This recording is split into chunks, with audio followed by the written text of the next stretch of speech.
Hello, today I'm going to be showing you a console-based guess the number game that I've created in Java.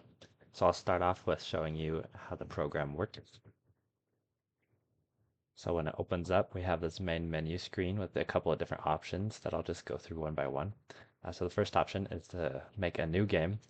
When the game opens, it'll tell us that the number we need to guess is between these two numbers, 0 and 10, and that we have 5 guesses to guess that number. So for my first guess, I'll just guess 5. That was too high, so maybe 3. Too high again, so 2, 1.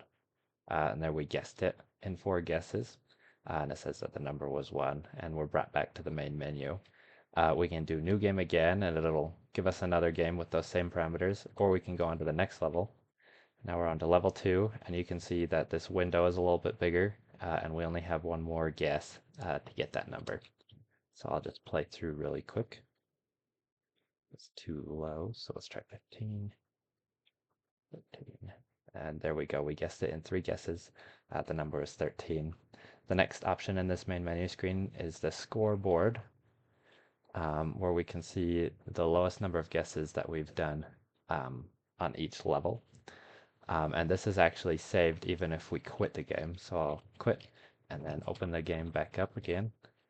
And now if I look at the scoreboard, we have the same high scores because it's been saved in this high scores file over here. So now I'll walk you through the code real quick. First we have this main class, and this class will first have a couple of variables like the level, the guess attempts, and the random number range. And then we have this function that I'll get to in a second. And here is the main code for this project. We start off by setting a couple of variables that we'll use throughout the code.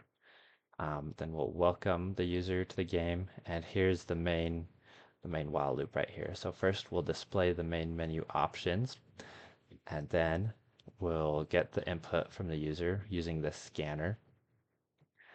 And then this switch case block of code is what separates each of the different menu options that you can choose. So if they typed 1, this will happen, 2, 3, and then anything else, which is just quit. So run will be set equal to false.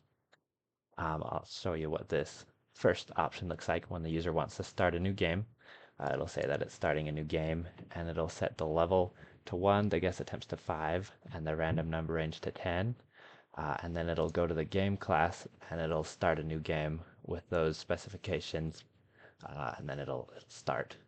And this returns the number of guesses that the user took on that particular level.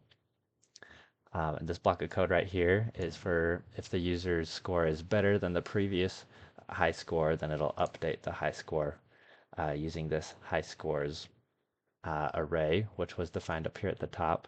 It actually went over to the filer class, and it got the previous high scores from that .txt file that I mentioned earlier.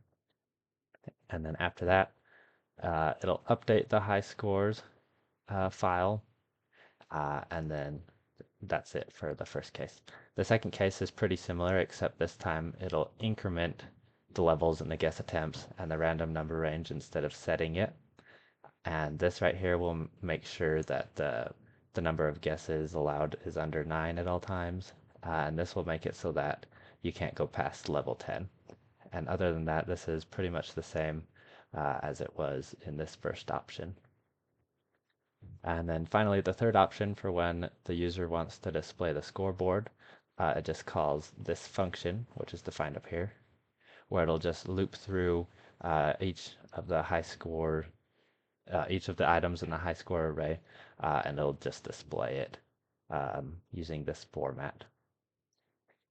So that's pretty much it for this main loop. It'll just thank you for playing at the bottom. Now we'll go into the game class. So this again has the level and the guess attempts and all the same things that main had.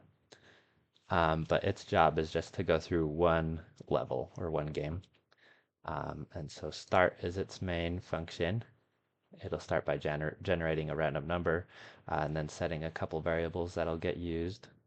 And then it'll tell the user what range of numbers that the random number can be between. So just to start off, and then here's the main while loop while the user is guessing the number. So it'll start by asking for the guess, then it'll set their input to this variable, which is a string, and then it'll try to change that string into an integer with this try catch block of code. And if it catches that the user ended something that's not an integer, it'll just use this continue block of code to jump back up to the top of the while loop and ask for a different input. Once they've gotten through here and they've entered an integer, the guesses remaining will decrement, and then it'll prompt the user towards the correct number that they need to guess by saying this. If they guess the correct number, then in which case it'll break the while loop. This if the user's guess was too low, and this if the user's guess was too high. And then down here, it'll update the guesses remaining variable and let the user know how many guesses that they have left. And yeah, here it'll just return how many guesses the user took on that particular level, and it'll return that back to main over here. And then the last class is the filer class, which can either update the high score on this highscore.txt file, or it can get the high scores from that file. And it just uses try catch blocks of code just in case there's any errors. And other than that, it just uses a for loop to write each score in the scores to the high score file. Or down here, it uses a while loop where it'll just go through each item that's in the highscore.txt file, and it'll update the high scores array into its correct value. And the high scores array is just filled with nines, since the user will never be given 9 guesses. Once they've played a level, that'll automatically be lower. And I think that's pretty much everything. So thanks for watching.